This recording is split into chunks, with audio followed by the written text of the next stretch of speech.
So today I'll be doing a review on 3 designers. I'll be talking about why I like the designer, what made me really love their pieces, and my preferences on their designs, and the prices of the gowns. And yeah, I'll start first with Edwin Tan. Edwin Tan is a designer here in Manila. He's very popular. He's teamed up with Pepsi Herrera most of the time. They're known to be partners in making gowns in the Star Magic Ball, in a lot of weddings and popular people here, just like the local celebrities.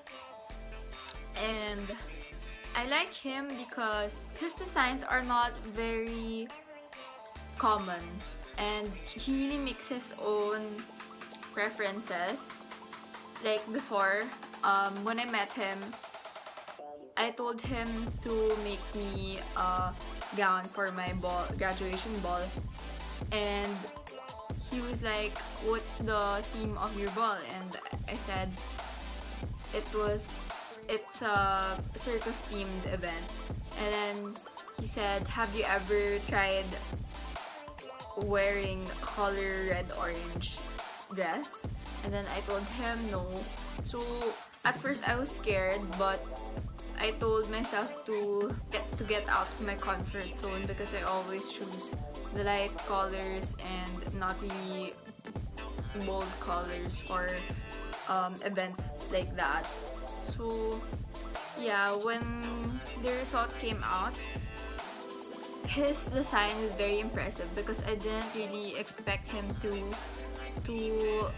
make it into a gown that's very unique, because the gown didn't really look off on me since I was chubby back then.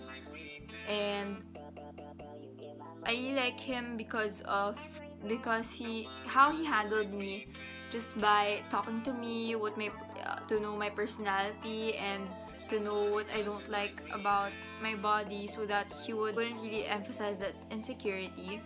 And yeah, overall, I like him because he knows how to answer back to his clients well. So yeah, this is the gown. It's actually it was a semi-formal event, so the gown isn't really that bungacious. And this is the gown. It's red orange. Sorry, I won't be able to take off the plastic because it's too hard to put it back. But it's just an over the knee dress a bit, because my school that time was very conservative, so we weren't allowed to wear super short dresses, and our top part should be really covered and not revealing. So yeah, and then this is the back. It's unexpected because of the mesh cloth behind. See, it has some beads, it has some sparkly beads on it, and it has this trail at the back, which makes it really unique, because you wouldn't really expect a dress with a trail at the back in a graduation ball. So I was really impressed, and it really matched the circus theme. There. The trail is long though, but overall, it's not bad. It's really nice for a graduation ball, and it suits my age well at that time, which was like I think 17. The dress costs like at around, I think I paid 18,000, and it's not that bad, because Edwin Tan's a popular designer here in Manila, and he's really known, so I don't think I could complain on the price. Moving on, I'll be talking about Cecilio Abad. And Cecilio Abad, I chose him because he is he's really nice. His designs are very unique as well because it was his suggestion on the gown that he made for me. The gown that I told him to make is my prom gown, and he also made a gown for my for my cousin's wedding, and I was really surprised and amazed by his creation because it wasn't the typical wedding gown. And he created my bridesmaid dress because I went to my cousin's wedding, and then I asked my cousin where she got her wedding dress, and then she told me it's from Cecilia Bad. And then I immediately thought of him when it was the prom season already in my school. And then I went to him, and then I told him what color I liked, because as a fashion science student, I know what I want for a specific event. So also it included the theme that I really liked, which is a winter fairy tale, and I told him to incorporate purple, blue, and pink. He really didn't mind me on the colors because he knows that I know what I want, and I would be disappointed on the other details if he'd add up something else. But actually, he suggested something and I really liked it. He's very approachable as well. He accompanied me in the fitting on the fitting day. He asked me if I was feeling okay with it. He asked me if there's something not right on me, because some clients, they tend to do a last minute all for adjustments, but me, at least I paid attention to the question he was asking. That's what I like about him, because he really makes sure that the dress fits well on the client, and also the materials that he used aren't the same as the other designers I have purchased from. Like, it's the same material, but the fit isn't the same. Like, all designers have different fits on the dresses, and his fit for the body of the person, for the client, is really nice. Like, it really fits well, and there's no allowance at all, as in it would really look good on the person, as if it was like you're a model when you wear it. That's how amazing his creation is for the client. This is the gown he made for me, and I'm sorry again, it's covered by plastic, but this is it. It has some beads on top, all over, and this is the pink, the purple, and then the blue. It also has a skirt on top, because that time during prom, night outs was really a popular thing to do after prom, so it was called the after prom. And I told Cecilio to do a dress that could be a night out and for a prom event. And what he did is this one. There's like here, this is the skirt. This is the skirt that can be attached on the dress, because the dress is above the knee, and that's not allowed for the event.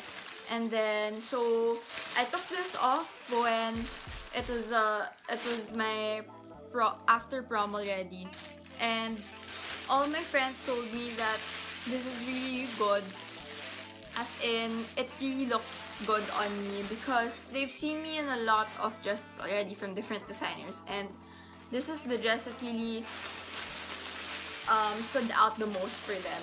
And I agree, because the fit really is nice. The fit is really nice, and yeah, the beads here are very well attached also. And then for the last designer that I'm going to talk about is Mara Chua. Mara Chua is a transgender designer, and I'm not judging, but I thought she was really a girl when I met her. So yeah, but anyway, skipping to the main point, Mara Chua was recommended to me by a family friend, and what I liked about her is that she was very approachable also. And Myra Chua is very girly when it comes to her designs compared to the other designers that I have mentioned. She likes putting tutus on a lot of clients because I don't know, that's her signature style. What I liked about it is that when she made me a dress with a tutu, it didn't really look kiddie on me because it was my 18th birthday when I wore her design, her creation. And all my friends also told me that the dress I wore that night was really nice on me. The fit was also nice. It's very nice and girly. See, look at how she put the beads on top of this. I think it was really hard because they're all so tiny. And I appreciate her for suggesting that design. And here, sorry it's open, but it cinches here at the back. And it has an open area here in the middle. But it doesn't go too low to the point that you see your butt. Yeah. So, there. Here, it's a tutu. Here, in front again. Yeah, it's just very simple, girly, and a semi-formal dress for debut. So, yeah, and that costs at around, I think it was 13,000. And I almost forgot to tell you that the Cecilia Abad gown costs 14,000. And for me, honestly, Cecilia Abad's gown is more affordable than the other two because Cecilia Abad's gown is 2-in-1. It can be a semi-formal dress and a formal dress. But the others, the Edwin Tan's just for a semi-formal event, and then the debut gown is also semi-formal. Their prices are more on the pricier side than the Cecilia Abad one. Overall, Cecilia is still the #1 designer for me among the other two. What I can suggest to the other designers that are still starting is to focus on the customer's personality and their likes, because I think customer will always be satisfied with a dress that could be appropriate for their style. I think designers should be also approachable like the designers I have encountered. And yeah, so that's it. I'm done with the review. Bye!